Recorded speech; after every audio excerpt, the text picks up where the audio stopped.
ഇതിൻ്റെ ഇമ്പാക്റ്റ് എന്ന് പറഞ്ഞാൽ ഇത് നരേന്ദ്രമോദിയുടെ കസേര ഉറച്ചു എന്ന് പറഞ്ഞാൽ ഇതൊരു സെമി ഫൈനൽ എന്ന് ആഘോഷിക്കപ്പെട്ട തെരഞ്ഞെടുപ്പാണ്.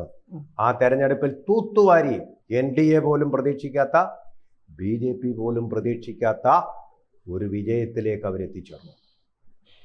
അതായത് ഇനി ശേഷിക്കുന്ന കാലത്തേക്ക് മാത്രമല്ല, ഇനി ശേഷിക്കുന്ന തെരഞ്ഞെടുപ്പിലും BJPയും പ്രധാനമന്ത്രി നരേന്ദ്രമോദിയും തന്നെ അധികാരത്തിൽ വരുമെന്ന് അരക്കിട്ടുറപ്പിച്ചു കഴിഞ്ഞ ഒരു സംഭവമാണ്.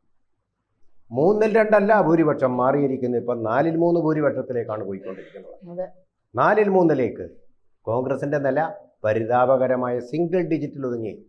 പിന്നെ ദോഷം പറയല്ലോ, അവിടെ പണ്ട് ബീഹാർ പര്യടനത്തിന് പോയ സമയത്ത് അവിടെ അദ്ദേഹം ഷോമാനാണല്ലോ, അവിടെ ഒരു പൊതുസ്ഥലത്ത് കുളത്തിലിറങ്ങി ഒരു ഷോ കാണിച്ചു. ബുൽസരായി എന്ന് പറയുന്ന സ്ഥലത്താണ്.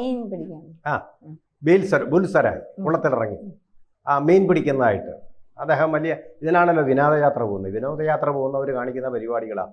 അവിടെ ചൂണ്ടയിടുന്നു, മീൻ പിടിക്കുന്നു, നീന്തുന്നു, കയാക്കിംഗ് നടത്തുന്നു. ഇതൊക്കെയാണല്ലോ വിനോദങ്ങൾ. സ്കേറ്റിംഗ് നടത്തുന്നു.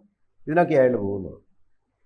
അയാൾ പോയ സ്ഥലത്ത് കോൺഗ്രസ്സിന് ചെറിയൊരു ലീഡുണ്ട്. 1500 വോട്ടിൻ്റെ ഉള്ളെങ്കിലും അങ്ങേരെ മീൻ പിടിച്ചുകൊണ്ട് അങ്ങനെ കുളത്തിൽ ചാടിയുണ്ട്. ഇനി ഈ ചൂണ്ടയും പിടിച്ചുകൊണ്ട് ഓരോ കുളത്തിലും പോയി ചാടിയാൽ മതി. ഇപ്പൊ എന്തായാലും കോൺഗ്രസ് കുളമായി. കോൺഗ്രസിന്റെ കാര്യം രാഹുൽ ഗാന്ധി കുളമാക്കി കട്ടപ്പോകയാണ്. ഇതാണ് ഇപ്പൊ സംഭവിച്ചിരിക്കുന്നത്. അതിന്റെ ഇമ്പാക്റ്റ് എന്ന് പറയാം. കോൺഗ്രസിന് ഇനി നിവരാൻ പറ്റുകയില്ല. കോൺഗ്രസുമായിട്ട് ഇനി ജന്മത്ത് തേജസ്വി യാദവിന്റെ പാർട്ടി കൂട്ടുപിടിക്കത്തില്ല.